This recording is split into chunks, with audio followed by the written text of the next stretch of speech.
Hello everyone, and welcome to episode 70. This is a combined episode for Lammas or Lunasa or Lunasad, however you pronounce it, and also Mabon or the fall equinox. Life happened over the summer and there was a lot going on, so this episode is going to combine for both of those. If you missed us, we're back! And now, Sarona's going to tell you about the housekeeping details. Hello and welcome to Reaching for the Moon, presented by Everglades Moon Local Council, Florida chapter of Covenant of the Goddess. COG supports individual works by its covens, members, and local councils.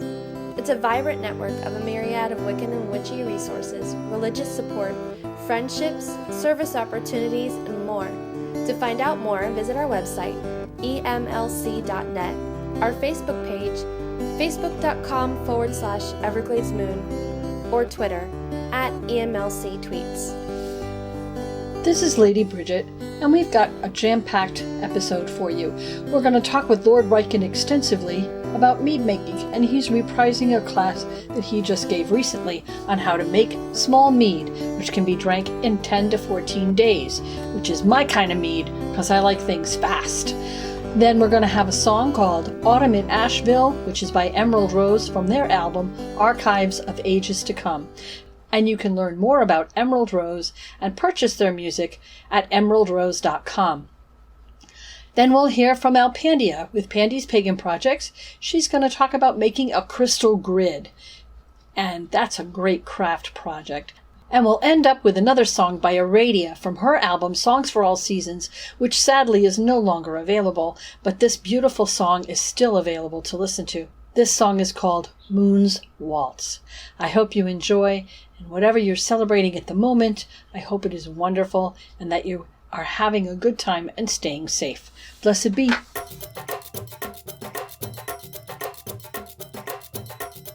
This is Lady Bridget, and I'm here with Lord Ryken, and I've asked him to reprise the mead making workshop that he just gave to the Broward Beekeepers Association. No, actually I did it to the Broward Crafters Association. Oh, the Broward Crafters Association. Okay. Yeah. I've asked him to reprise that workshop for the podcast. It's been a while since we've talked mead. Yeah, quite some time, in fact. I'm a member of the Broward Beekeepers Association, and the Broward Craft Guild contacted the association and asked if they could provide a mead maker.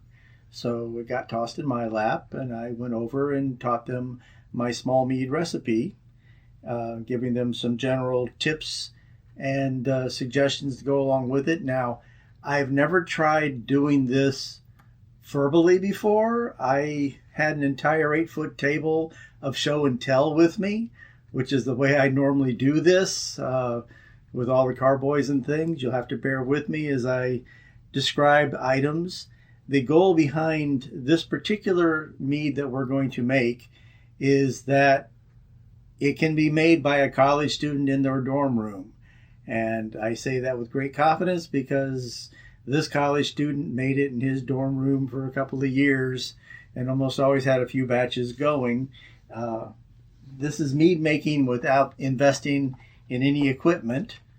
And then I will suggest pieces of equipment you might want to pick up if you don't already have them.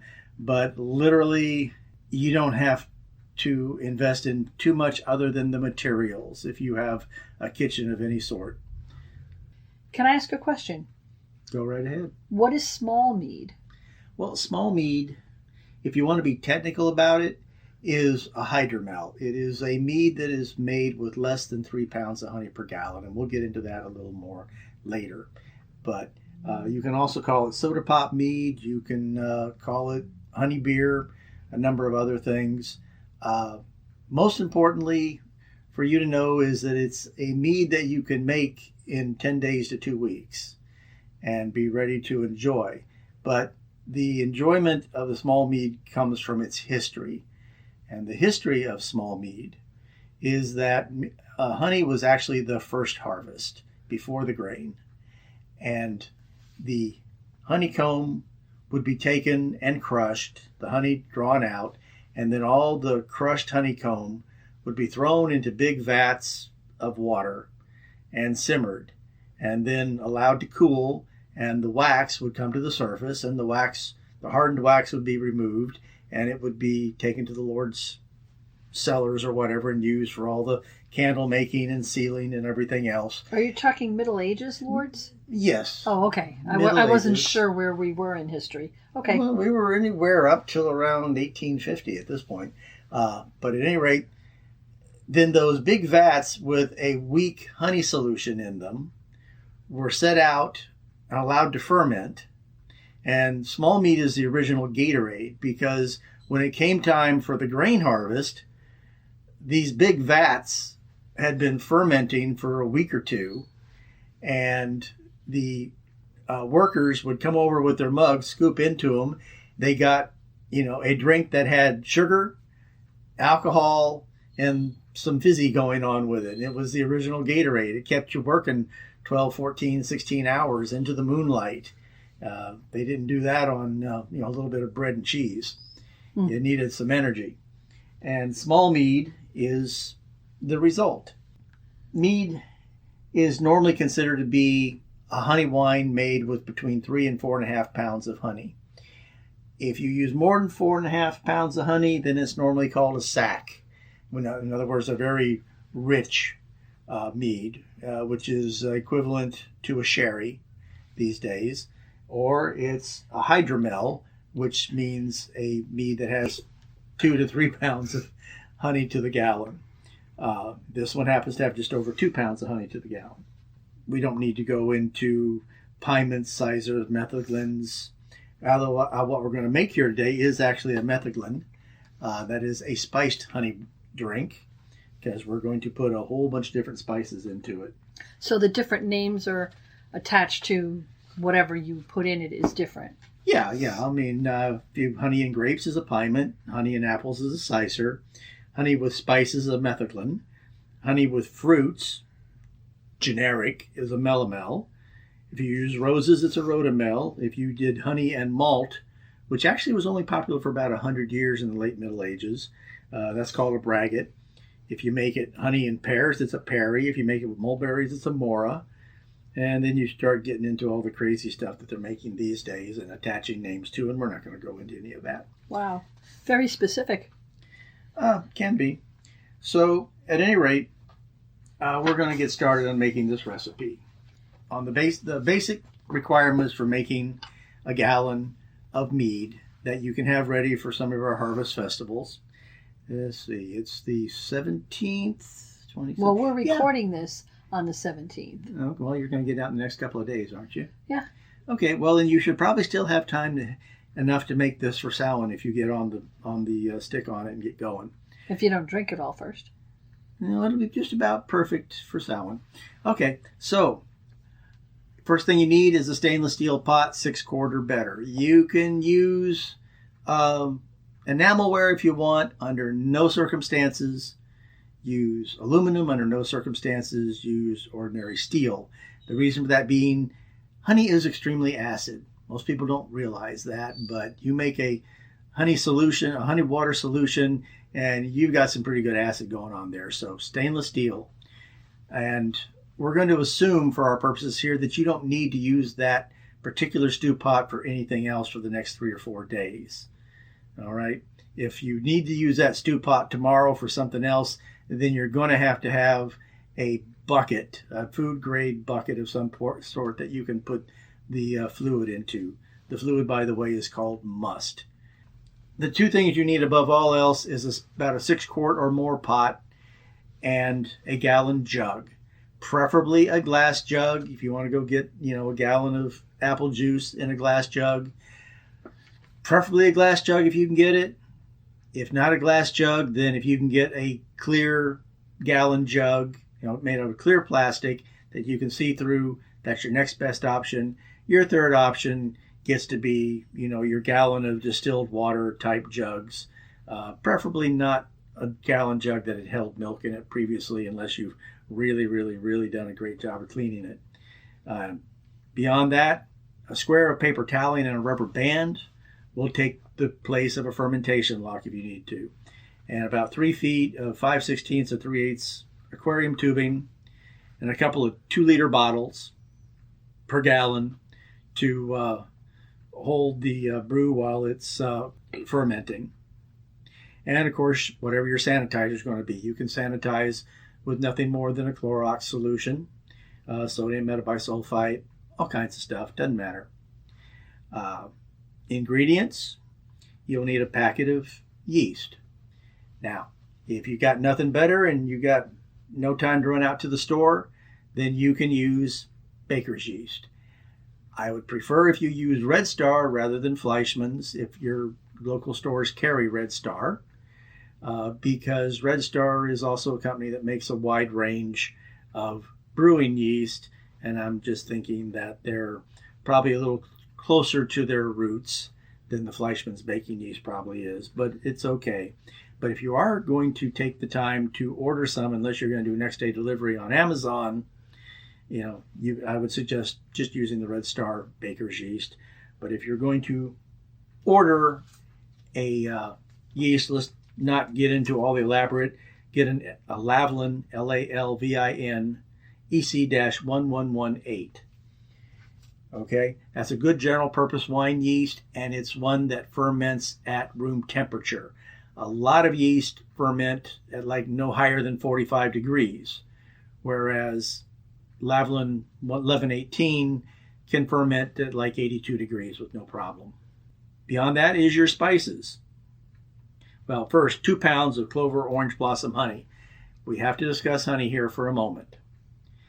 2 pounds of orange blossom honey. If you can't buy 2 1-pound jars, or if you can't find a 2-pound jar, then 1 cup 4 fluid ounces is the equivalent of 2 pounds. And now we have to go a little further into it. This is assuming that you are going to use Sam's Club, BJ's, Costco, generic honey, Walmart, pasteurized honey that has been heated up, put through a microfilter that has removed all of the pollens, it's removed all the wax particles and everything else so that you have a very pure filtered product. The reason for that being that if you don't have that product that has had all the fine microparticles of wax removed, then you may be in for a really bad headache the morning after, because yeast will act upon those fine microparticles of wax and they will make terpenes, basically read turpentine there. So you'd be having your mead with a turpentine kicker. Mm-hmm. The Vikings phrased it as a mead hangover is a punishment too sublime to be inflicted upon the frail frame of a mortal. You don't want that. If you are using a raw honey, an unfiltered honey, then I'm sorry, you've got to bring it up to a temperature so that you start seeing a white scum forming on the surface. That's all the particles of wax coming out of solution, and you've got to keep skimming them off until they stop coming up. So that's a little bit of work. But I think, just to put in a note here, I've tasted both kinds, and I prefer mead made from raw honey that you would get from a beekeeper or from your local farm stand. Even though it is a little bit more work, the flavor of the honey is so much better. As long as you don't overdo it. If you look at a lot of the medieval recipes, like the Closet of William Digby or something, they talk about bringing it to a boil for 3 or 4 hours. Oh God, no! You don't want to boil There's it. really no character left in it, and if you've heated it up enough, there's some off products in the honey itself that you don't do. Mead made with caramelized honey, that is honey that burned on the bottom, is called bochet, and I think it's just somebody who didn't want to admit they screwed up. But so is that it for your ingredient list, or do you have more ingredients? Well, your ingredients are your spices, which is clove, cinnamon, ginger root, and orange peel. 1 orange pico tea bag, unless you really prefer blacker tea, and a gallon of the best water available, not chlorinated, and 10 or 12 raisins. So how much of each spice do you want to use? Well, you can pretty well leave that up to you. 2 whole cloves, do not crush. Leave the cloves whole. 2 sticks of cinnamon, those you can break up. So you can't use powdered cinnamon. You don't use powdered anything with this unless you want to gag like a maggot. Okay. 1/4 teaspoon sliced ginger root, 2 long strips of orange peel. Those are your spices. You can put them in a little bag and simmer them in. You can throw them straight in as long as you don't mind taking something and fishing them out once you're done simmering them. The orange pekoe tea bag is just to give it a little bit of tannin and a little more complexity of flavor. Just dip it in a few times, right after the boil until you get a little bit of color in it and take it out. The fact that you use the best water available. I mean, here in Florida, I would say Zephyr Hills. If wherever you are, you have better waters that you can pick up at the store, that's fine. Not chlorinated water from your tap, not tap water at all, because all tap water in the state of Florida is mandated to be at 8.2 pH. And that's not, you want at best a neutral water. You do not want to use a distilled water because you need some minerals and nutrients and such in there. So is a spring water? Spring water. Spring water would be Zephyr okay? Hills spring water. Well, okay, but others. if they don't live anywhere near Zephyr Hills or don't know what that is, they could use Like an I'm avian saying. spring water. They could use any spring water that you buy. You're going to have a spring water available at your local store, hopefully something from your area. And the 10 or 12 raisins, well, there is a little bit of complexity from the skin of the raisins, but mostly the raisins are there to put a little bit of organic nutrient into the liquid. So make sure they get fished out at the same time as the cloves, the cinnamon, all the other. You can throw it all in the same bag. Then fish them out. And the reason for fishing them out is only because of the cloves. Because if you leave any particles of clove, which is why I say do not crush them in any manner, if you leave any particles of clove in there, when alcohol starts forming in this mixture, it will react with the cloves and it will pull out some extractives that will end up making you think that you were drinking Ambisol or whatever the stuff is that you put on a toothache. Oh, yuck. So you don't want to do that. Don't crush the cloves. Make sure you fish it all out. You know what's an easy trick? Just buy a brand new pair of knee-high stockings. Just buy knee-highs. Put your spices in the knee-high, tie a knot in the top, and throw that in. Okay. And then it's easy to fish it out. And Right. it's a whole lot less expensive. They're like 99 cents. It's a lot less expensive than buying, a big enough tea bag or one of those other Whatever. cloths. Up to you how you do it. Just don't wear the nylons. Make sure they're new. Yeah. Well, it's kind of like crushing the raisins. Unless you really crushing like a lot of crushing it. the grapes underfoot when you... Yeah. Okay. If you like a lot of extra toe cheese, okay, we won't go there. Let's not go there, shall Nope. we? Okay, under the procedure, bring 3 quarts of the water to a boil, along with the spices and raisins.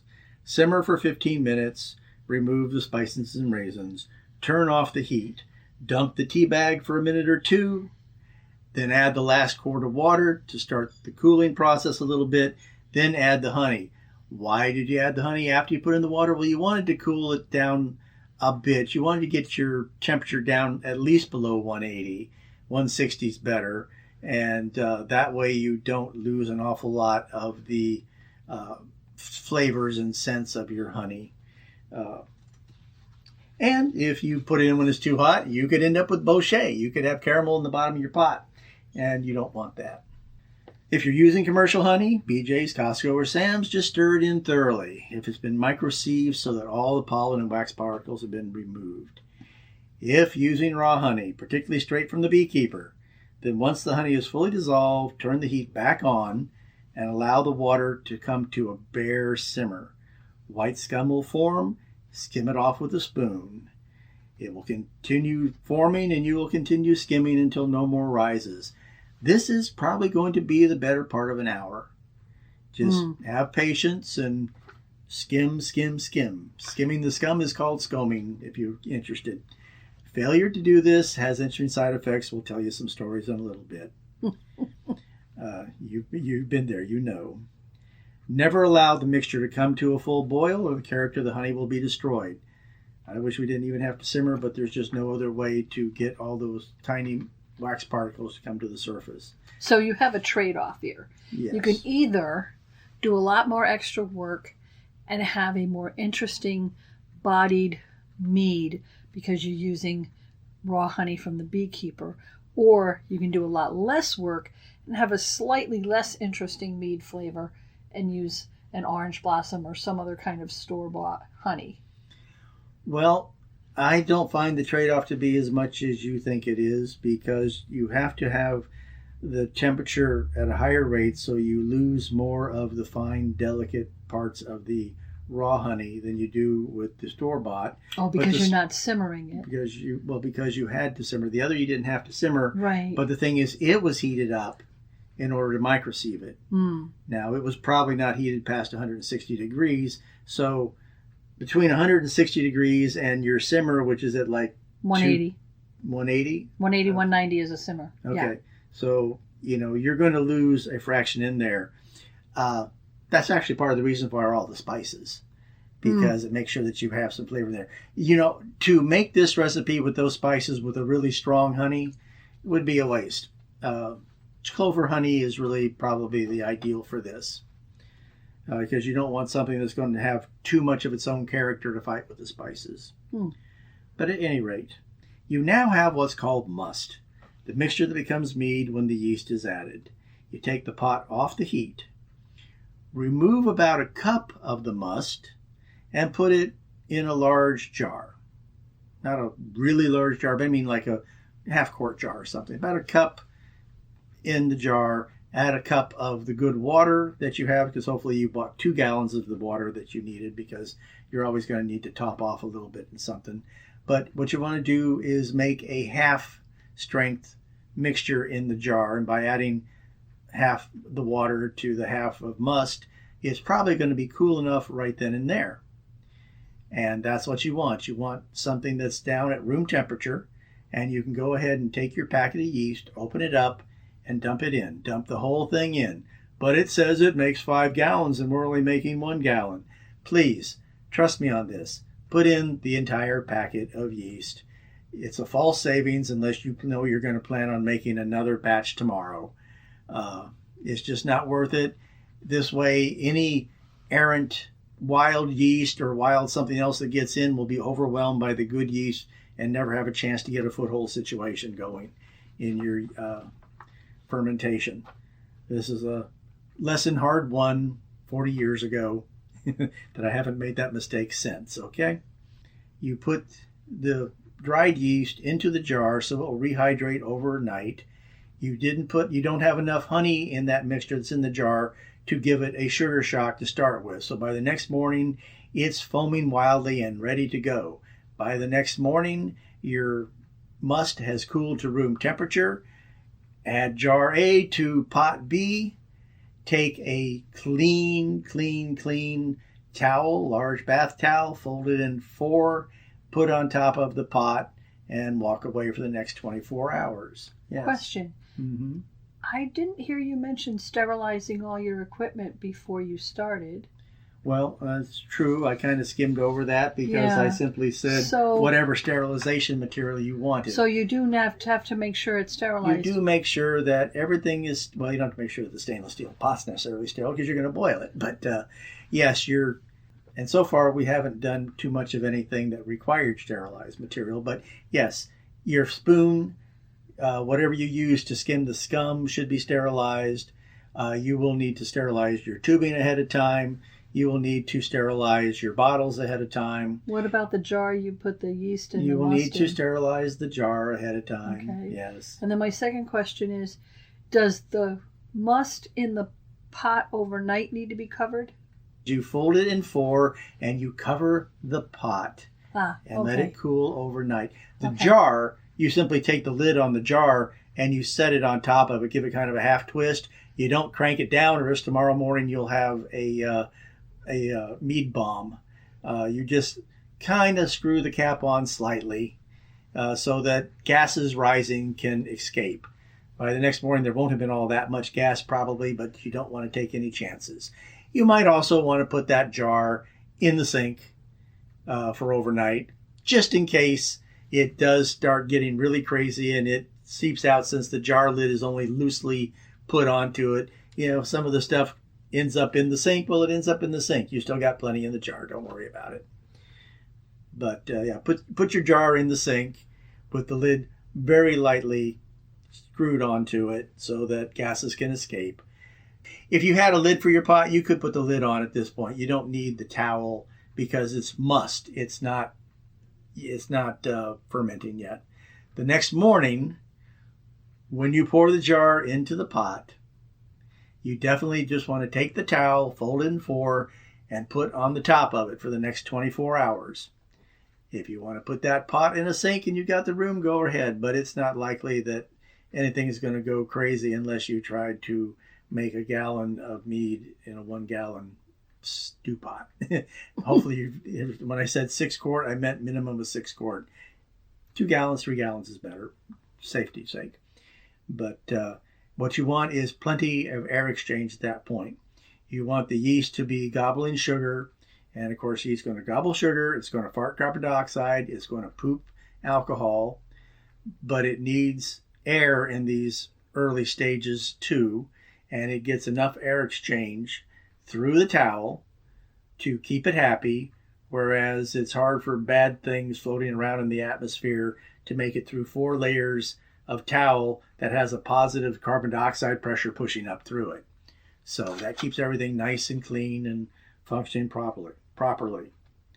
So 12 to 24 hours later, you should have a wildly foaming mixture. Remember the glass jug we were talking about, or the clear plastic jug, or if worse comes to worse, a gallon jug of some other sort. This is where your siphon comes into play. You're going to siphon the mixture that's in your pot into your gallon jug. More than likely, you've got a full gallon's worth. If your gallon jug is a little too low, that is the bottom of the shoulder, you might want to just add a little bit of clean water. Remember, I mentioned getting an extra gallon of water. Most of the time, you won't need to do that. There'll be plenty. You want the stuff to come about halfway up the shoulder. You don't want it up into the neck. You want it about halfway up the shoulder. Here's where you can any number of things. Well, my brother used to brew, and he's got a fermentation lock I can borrow from him. Terrific. We're golden. If you don't have that, but you've got some balloons, you can, if you wish, take a balloon, cover the open mouth of the jug with the balloon with a pinhole in it. As the balloon starts to inflate, the pinhole also gets larger. Everything comes into equilibrium. You have a positive carbon dioxide pressure keeping things out. If you want to drill a hole in the cap, screw the cap on, stick the piece of tubing through that hole in the cap, run it into a glass of water and watch it bubble up from there. That's cool too. Yeah, it's all fun.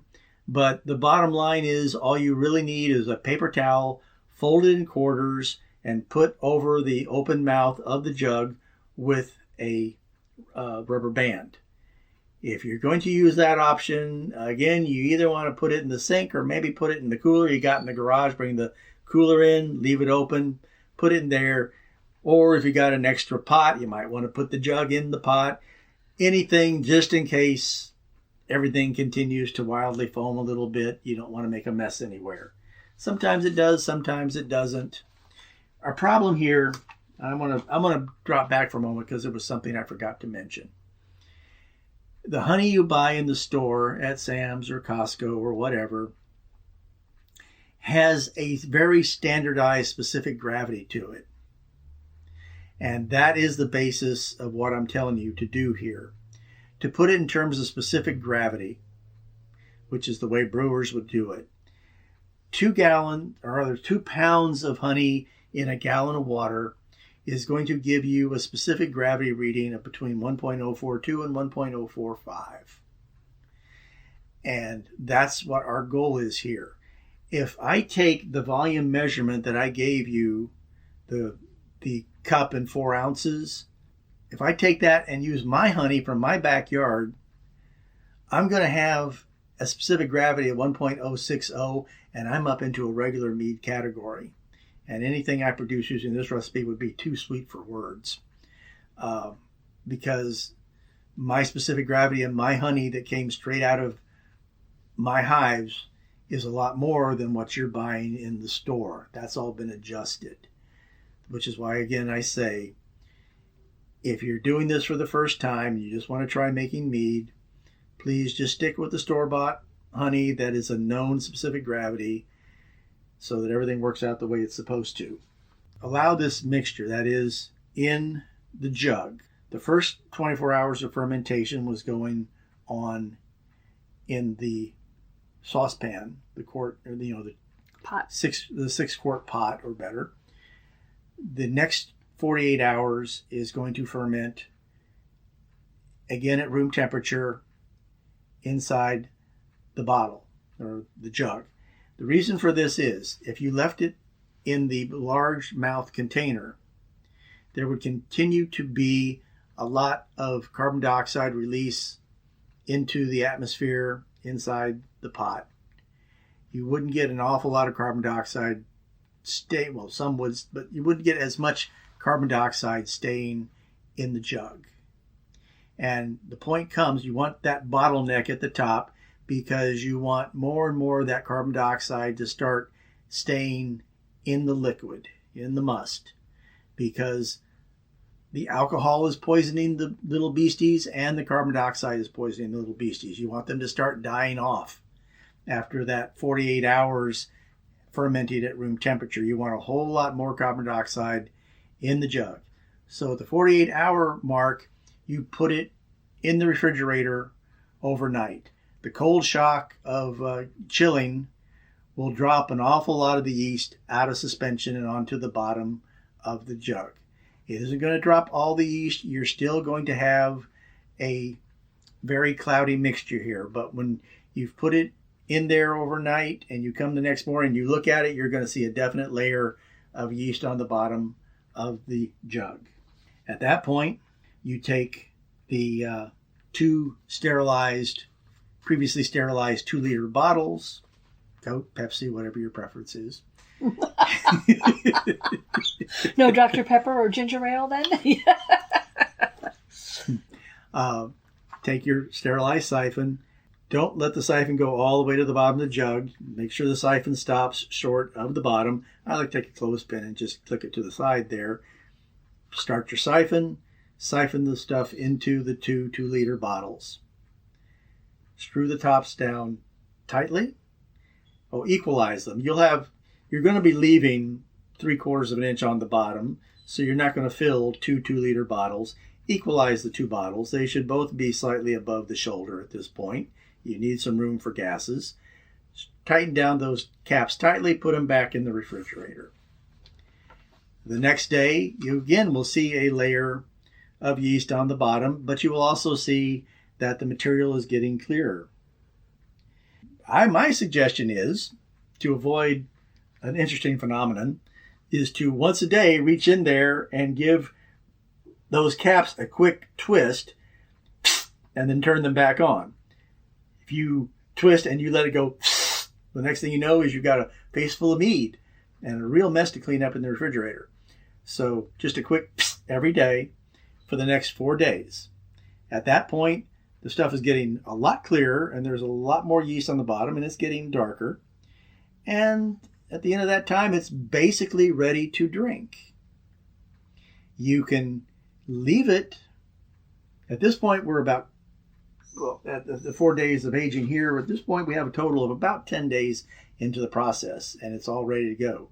You can leave it for up to 2 weeks. It just keeps getting clearer and it keeps getting better.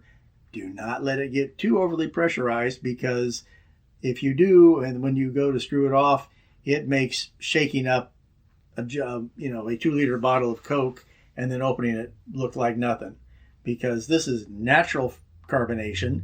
It's a much finer bubble, and there's a whole lot more of them in there, and you would be absolutely amazed at how incredibly long and how incredibly high I'm talking cleaning the ceiling, folks. Wow. If you don't release a bit of that pressure every day, or you might have to take 10 minutes there that last day going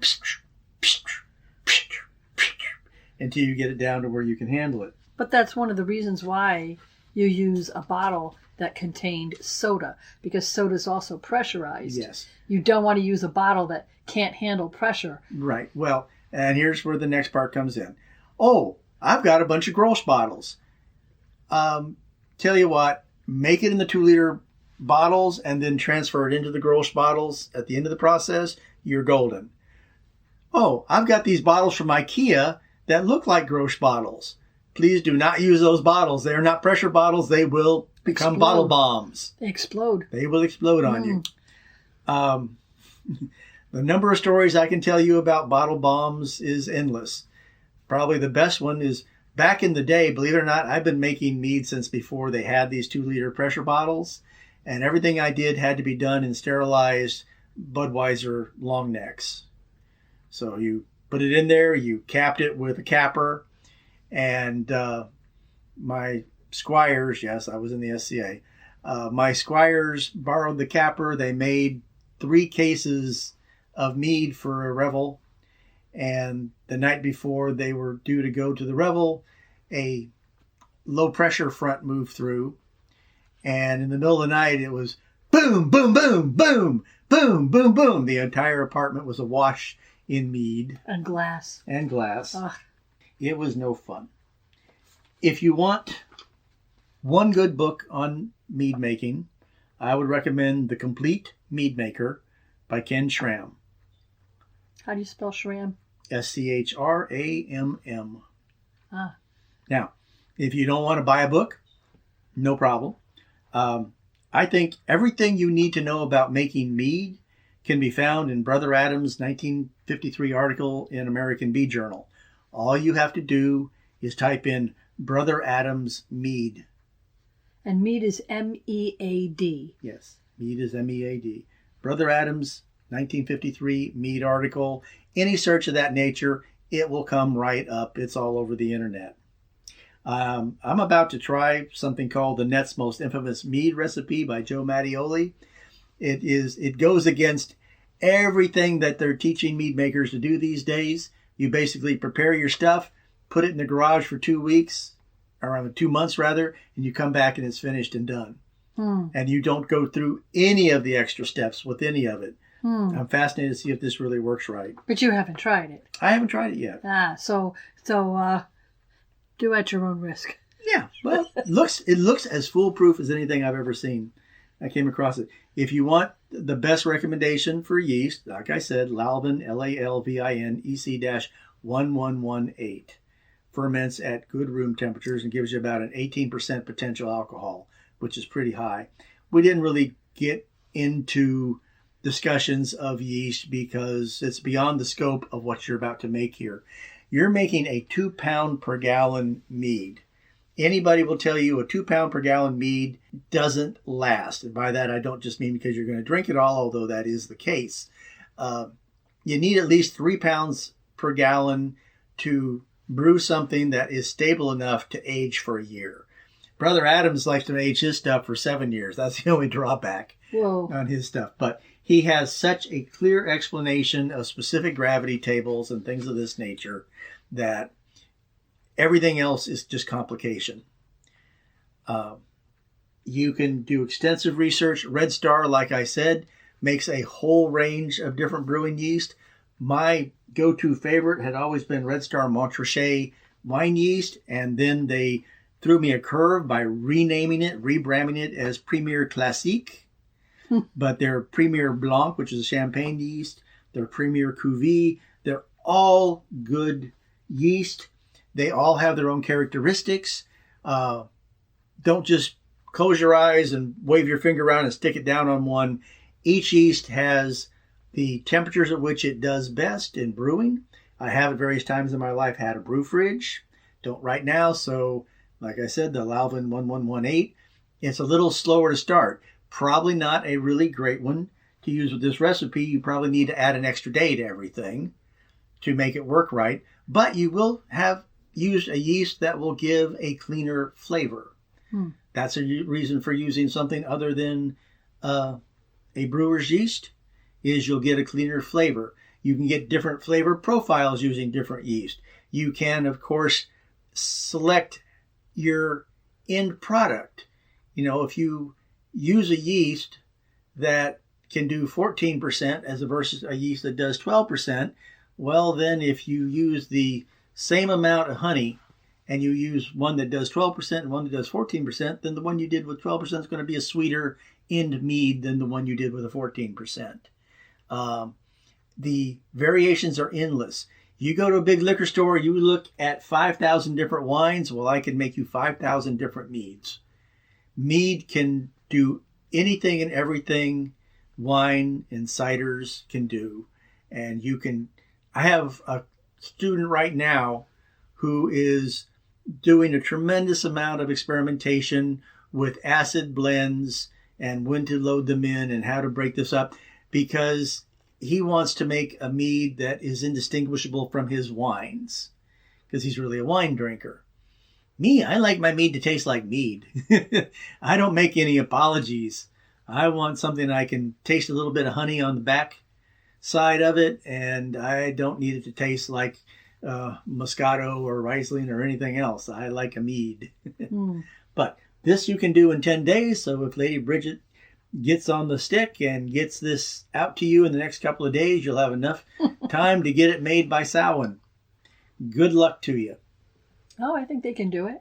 I do too. Yeah. And Lord Riken's mead making recipe is on my website at ladybridget.com/mead.html. If you just go to ladybridget.com and you scroll down the page, you will see the mead recipe and click on that link and it's there. And basically it's the same thing that he just went through. Same details, same pretty much everything, but it might be a little more clearer. You can print it out or put it on your tablet and have it in front of you while you're going through the process. I wrote that over 20 years ago. Yeah, but it's the same recipe. Well, I just rewrote it for this class. I went into it and went, oh, wait a minute, I want to say this now. And, oh, you know what? I think I could say this much clearer than I did that. Probably, but they just listen to you. Yeah. And this way they'll have the ingredients list in front of them. So if they have to order stuff. Did you find that yeast on Amazon, by the way? Oh, sure. Oh, you did? 1118, sure. Yeah. Oh, okay. All right. Well, that's good. It's about $1.25 a package. You probably need to, order about 5 packets at a time to get a decent rate and such. I mean, Amazon isn't going to, if you want to order 1 packet, you're going to get charged shipping, which is going to be 3 times what the cost of the yeast is. You order 5 packets, free shipping. Yeah. So if you're only going to make 1 batch, find 4 friends who also want to make a batch. Yeah. And then go in together. Or give it as Christmas presents. have plenty of mead coming around your way next spring. There you go. Well, I have one more question. This student that's experimenting, how come we haven't had any samples? Well, he brought samples to one of our workshops, and none of it survived. And actually, since then, pretty much everything that he's had come ready, he's drank before anybody else got a chance. Well, hey, that's not fair. He's got some longer run stuff going now. You should be charging at least a sample charge. Right? Bring home a small bottle or something. Yeah. Here's the biggest problem with mead making is space. Yeah. This room. You want a good channel. Man Made Mead is a great YouTube channel, but you slowly watch as every shelf in his laundry room gets filled with more and more and more gallon jugs and carboys and everything else. It's a very area intensive hobby, unfortunately. You got to have space to store all this. And right now, a lot of my available space is used for storing honey at the moment. True. I got to start brewing more mead and swap out mead for honey. Yeah, that'll work. That'll definitely work. There is 2 gallons of mango mead in the back fridge right now. This stuff was almost ready to drink, and one of my compatriots at the Bee Club said, "Oh, have you ever tried ginger with mango? Ginger just pairs so well with mango." And I went, this stuff isn't at the point yet where this would be a problem. I stopped on the way home, literally on the way home from that meeting, picked up a piece of ginger root, came home, sliced some up, simmered it for a while, pulled everything out, added it all back together and put it back in. And a week later, I thought, oh, this is a problem. This doesn't taste the way I want it to taste. But you know what? With mead, time fixes everything. I went back a week later and tried it again and went, oh yeah, this is going the direction I want it to go. Another week or two, dear, you'll have some mango ginger mead. Well, that sounds good. 2 gallons. Oh, that sounds good. Yeah, it'll But be to ready be to go. but to be fair, when he makes some things like Krupnikas or mead or whatever, he really has to hide them because if I find it, I'll be like, "Ooh, what's this? Ooh, what's this taste like?" And then he'll come home and like, Where were all those bottles? "What are you doing with my mead? It wasn't ready." Yeah, that happens. Not as much anymore. Not so much anymore. Nah. So a young man of my acquaintance had a friend. These kids are in high school. Hey, my dad made something called mead. I bet you if we went to the house, we'd get him to give us a bottle. Oh, great. I love mead. They went to the house. Hey, Dad, can we have some mead? He said, sure. And he went in. He got a big punch bowl. And he got a bottle of mead. And he opened it and he poured it in the punch bowl. And it was iridescent on the surface. And he said, we'll have to wait a while for some of that to evaporate. The young man looked at that, looked up, ran out, jumped on a bicycle, and pedaled 5 miles in city traffic to my house. Pounded on my door going, you've got to come before this guy kills somebody. You've got to come. And I threw his bike in the back of my truck. We drove back to the man. I grabbed a couple of bottles of small mead and a couple of bottles of regular mead. And we went back to the guy's house, introduced myself. I looked at this iridescent display and I said, well, what you have there is terpenes, basically turpentine, because you used a raw honey and you didn't simmer it at all. You put it in and just shook it up. And so what you're seeing there is turpentine. And he goes, oh, that explains it. And I said, explains what? And he says, well, the pattern on the floor. And I looked down and he had a linoleum floor and there was a 2-foot spot in the middle that didn't have a pattern. He had spilled a bottle of mead on the floor and wiped it up and the pattern came with it. It took off the paint on the floor. Oh, so my God. I gave him some real mead and we've been friends ever since. And indeed, he is the man who introduced me to my lady wife here, and we're still friends after all these years. Oh, you're so funny. That's a true story. That's a true story. And I have had some of that mead. Yes, and you've also seen the spot on the floor. I did, in their old apartment. Yes, indeed. Yep. Mm-hmm, mm-hmm. Well, is there anything else that you want to add? Nope, that'll do it. All right, well then I thank you very much. It's been entertaining. Mm-hmm. I hope everyone enjoys it.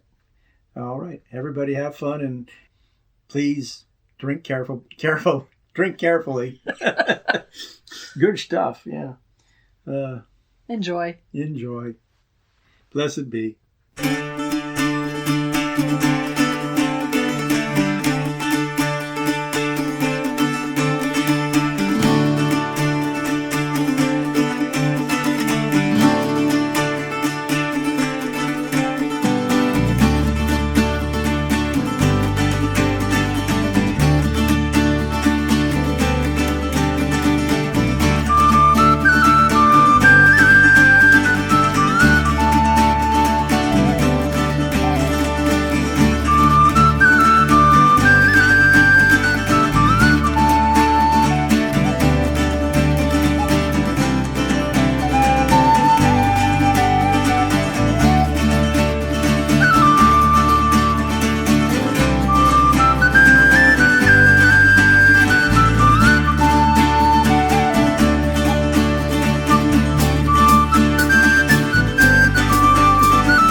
Pandia, and it's time for another one of Pandy's Pagan Projects. Crystal grids are all the rage, and if you're like me, you've been itching to dip your pointy witchy toe into starting to use your crystals in a new way with crystal grids. And with this DIY, you can make your own. To make this project, you will need a glass candle plate or any sort of flat glass coaster or plate. Make sure it's flat. I personally like the candle plates that they have at my local craft store because not only are they a little bit textured, but they also have feet to them, so they're not sitting directly on my surfaces. You can even use the glass out of a regular circular picture frame. You'll also need a printout of your preferred crystal grid pattern. When I made mine, I used a version of the Seed of Life grid, and this is a series of 7 interlocking circles that create lovely intersections on the pattern where I can place my stone. But you can use any design you'd like. There are oodles of different types of witchy designs, many inspired by sacred geometry, that you can find doing a search with your favorite search engine. Just make sure that when you print out the design, it fits your glass. You will also need your preferred decorating medium. You can decorate using acrylic marker pens or Sharpie markers or just paint and a paintbrush or any combination of all of these things. Finally, you'll need a sealant like Mod Podge to protect your design and, of course, your crystals. To start, clean off your glass with a little bit of rubbing alcohol and make sure to clean each side. This will help get any of your natural oils off the glass, as well as any dust or debris that may be stuck to the glass. Next, center your design beneath your plate. When I did this, I rolled up some tape and stuck it to the paper, then placed my glass on top to make sure that the design didn't move as I was working on my crystal grid. Now it's time to trace our design. Using your printout as a guideline, trace the black lines with your markers or your paints or whatever you're using. Once your lines are dry, flip it over so the bottom side is facing up. Remove the paper, and here's where more fun magic can happen. At this point, you can color the grid however you'd like, if you want to at all. Some ways that you can do this may include one or a combination of the following. You can splatter some acrylic paints in a random splotch pattern on the bottom of it. You can use your acrylic markers or paintbrush that make a random dot design that go with the crystal grid design that you selected. You can fill in the petals and designs with different colors. You can galaxy paint it using sponges, though this might be a little challenging since you're doing it in reverse and it would be hard to see. You can paint the back as a gradient, whether it's rainbows or some coming from the center outward to be colors that are in tune with the work that you want to do with this crystal grid. You can paint it an entirely different color that contrasts to the color that you used for your lines. Of course, there's always glitter. Once you have your back decorated and it's dry, I would also recommend painting the edge with something you like. Maybe that could be some metallic paints of some sort. Once all your paints are dried, do a final sealing with either a coat of Mod Podge or whatever sealant you're going to be using. All that's left now is to break out your favorite crystals and start experimenting on how to work with your crystal grid. I hope you'd enjoyed this project. Blessed be.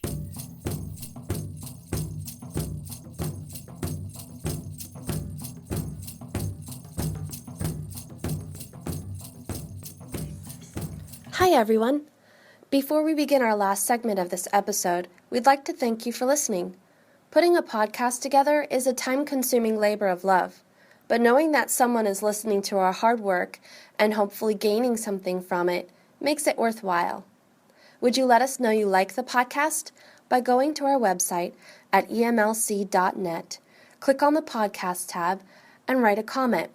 Tell us what you like and what you'd like to hear more of on our podcast. And even better, why not leave us a rating on iTunes? Ratings help us become more visible to more people. It's not about ego, it's all about service. Thank you, and blessed be.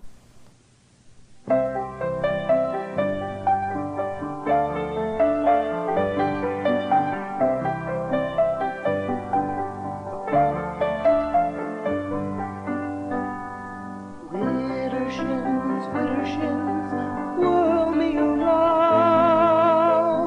It grows late, the twilight is fading. Lanterns of fireflies circle the ground. In the glade, come dance the moon's warm. The call of a nightingale leads us astray. In the east, a pale moon is rising.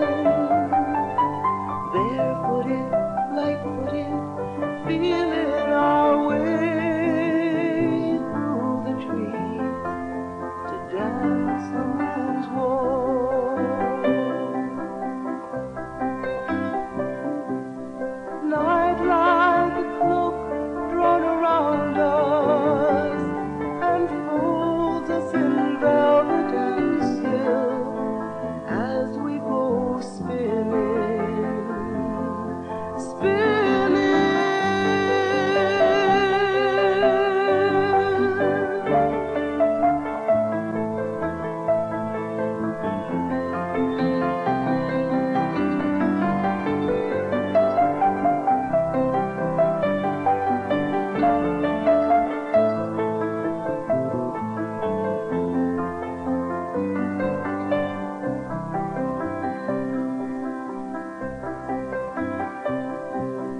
Night like a cloak drawn around us and folds us in velvet sin as we go spinning. Widdershins, whirl me around. It grows late, the moon is descending. How